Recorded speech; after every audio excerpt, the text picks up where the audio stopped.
ಕೋರ್ಟ್ಗೆ ಕೇಂದ್ರ ಸಚಿವ ಕುಮಾರಸ್ವಾಮಿ ಅವರು ಪ್ರಕರಣವೊಂದರ ವಿಚಾರಣೆಗೆ ಅಂತ ಆಗಮಿಸಿದ್ದಾರೆ. ಹಲಗೆ ವಡ್ಡೇರಹಳ್ಳಿ ಡಿನೋಟಿಫಿಕೇಶನ್ ಕೇಸ್ನಲ್ಲಿ ಕೋರ್ಟ್ಗೆ ಹಾಜರಾಗಿದ್ದಾರೆ. ಕಳೆದ ಸಲ ವಿಚಾರಣೆಗೆ ಜನಪ್ರತಿನಿಧಿಗಳು ಹಾಜರಾಗದೇ ಇದ್ದಿದ್ದಕ್ಕೆ ಗರಂ ಆಗಿದ್ರು ಜಡ್ಜ್ ಮತ್ತು ಇವತ್ತು ಖುದ್ದಾಗಿ ಹಾಜರಾಗಬೇಕು ಅಂತ ಸೂಚನೆಯನ್ನ ಕೊಟ್ಟಿದ್ರು.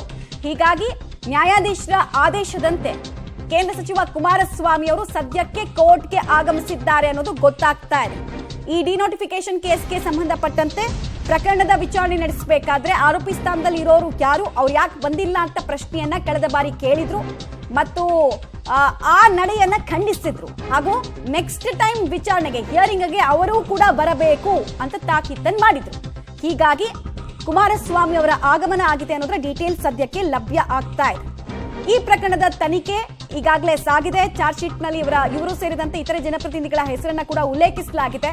ಸೊ ಯಾವ ರೀತಿ ಪ್ರಕರಣ ಸಂಕಷ್ಟವನ್ನ ತರುತ್ತೆ ಅನ್ನೋದನ್ನ ನಾವು ಕಾದು ನೋಡಬೇಕಾಗಿದೆ.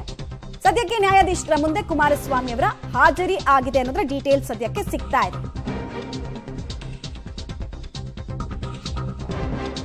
ಪ್ರಕರಣಕ್ಕೆ ಸಂಬಂಧಪಟ್ಟಂತೆ ಕೋರ್ಟ್ನಲ್ಲಿ ಡಿನೋಟಿಫಿಕೇಶನ್ ಪ್ರಕರಣ ಆಗಬೇಕಾದ್ರೆ ಹಲವು ಉದ್ಯಮಿಗಳಿಗೆ ಲಾಭವನ್ನ ಮಾಡಿಕೊಡೋ ಕೆಲಸ ಆಗಿದೆ ಅಂತ ಹೇಳಿ ಕೇಸ್ ದಾಖಲಾಗಿತ್ತು. ಚಾರ್ಜ್ ಶೀಟ್ ಆಗಿದೆ. ಚಾರ್ಜ್ ಶೀಟ್ನ ಟ್ರಯಲ್ನ ಸಂದರ್ಭದಲ್ಲಿ ವಿಚಾರಣೆಗೆ ಹಾಜರಾಗದೇ ಇದ್ದಿದ್ದಕ್ಕೆ ನ್ಯಾಯಾಧೀಶರು ಗರಂ ಆಗಿದ್ರು. ಇವತ್ತು ಖುದ್ದು ಹಾಜರಿಗೆ ಸೂಚನೆಯನ್ನ ಕೊಟ್ಟಿತ್ತು ಜನಪ್ರತಿನಿಧಿಗಳ ವಿಶೇಷ ಕೋರ್ಟ್ನ ನ್ಯಾಯಾಧೀಶರು. ಹೀಗಾಗಿ ಕೋರ್ಟ್ಗೆ ವಿಚಾರಣೆಯನ್ನು ಎದುರಿಸೋದಕ್ಕೆ ಅಂತ ಕುಮಾರಸ್ವಾಮಿ ಅವರ ಆಗಮನ ಕೂಡ ಆಗಿದೆ.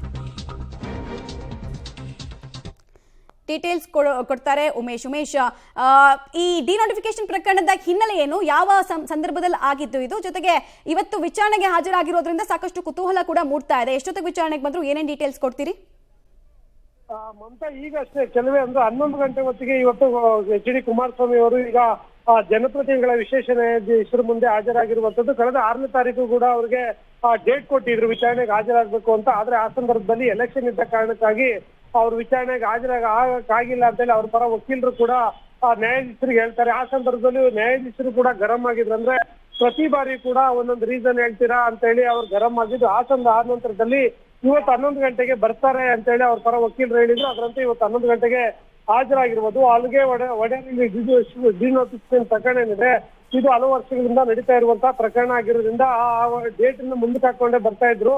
ಕಳೆದ 6ನೇ ತಾರೀಕು ಕೂಡ ಬರ್ಬೇಕು ಅಂತ ಸೂಚನೆ ಇತ್ತು, ಆದ್ರೂ ಬಂದಿರ್ಲಿಲ್ಲ. ಇವತ್ತು ಬಂದಿರುವಂತದ್ದು. ಇವತ್ತು ಕುತೂಹಲ ಇರುವಂತದ್ದು, ಯಾಕೆಂದ್ರೆ ಅವ್ರು ಸಾಕಷ್ಟು ಬಾರಿ ಗೈರಾಗಿದ್ದಾರೆ. ಇವತ್ತು ನ್ಯಾಯಾಧೀಶರ ಮುಂದೆ ಹಾಜರಾಗಿರೋ ಕಾರಣಕ್ಕಾಗಿ ಇವತ್ತು ಏನಾಗುತ್ತೆ ಅಂದ್ರೆ ಡಿನೋಟಿಫಿಕೇಶನ್ ಪ್ರಕರಣ ಸಂಬಂಧಪಟ್ಟಾಗ ಈಗಾಗಲೇ ತನಿಖೆ ನಡೀತಾ ಇರುವಂತ ಸಂಬಂಧಪಟ್ಟಾಗೆ ಅಧಿಕಾರಿಗಳು ಕೂಡ ಹಲವು ದಾಖಲೆಗಳನ್ನ ಕೋರ್ಟ್ಗೆ ಸಬ್ಮಿಟ್ ಮಾಡಿದ್ದಾರೆ. ಇವತ್ತು ಆ ದಾಖಲೆಗಳ ಆಧಾರದ ಮೇಲೆ ಇವತ್ತು ಯಾವ ರೀತಿ ವಿಚಾರಣೆ ನಡೆಯುತ್ತೆ ಅನ್ನೋದ್ರು ಇನ್ನಷ್ಟೇ ಗೊತ್ತಾಗ್ಬೇಕಾಗಿದೆ ಅಂತ. ಧನ್ಯವಾದ ಉಮೇಶ್, ತಮ್ಮ ಮಾಹಿತಿಗಾಗಿ.